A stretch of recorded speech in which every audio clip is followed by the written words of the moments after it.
First అయితే మనకి గరుడ దేవుడు దర్శనం ఇస్తారు. ఆ తర్వాత మనం ఇక్కడ శ్రీ రామానుజాచార్యుల వారిని చూడొచ్చు. ఇక్కడ మొత్తం 5 గేట్స్ ఉన్నాయి. అండ్ మనం ఆయనను చూడాలంటే ఆ స్టెప్స్ అన్నీ ఎక్కి ఆ స్టాచ్యూ దగ్గరికి వెళ్ళొచ్చు అనమాట.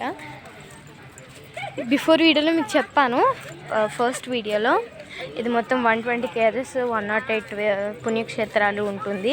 ఆయనకి 120 kgs విగ్రహం ఎందుకు పెట్టారంటే ఆయన 120 years దాకా బ్రతుకున్నారంట హిజ్ లైఫ్.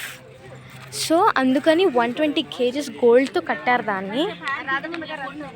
మొత్తం 7 gates ఉన్నాయి ఇక్కడ. అండ్ ప్లే ఏరియా అది ఉంది. ప్లే ఏరియా కూడా అంతే. ఇంకా ఫుడ్ స్నాక్స్ ఏమైనా కావాలన్నా కానీ తెచ్చుకోవచ్చు. బట్ అదంతా బయటనే, లోపలికి ఏది అలౌడ్ లేదు. Okay guys.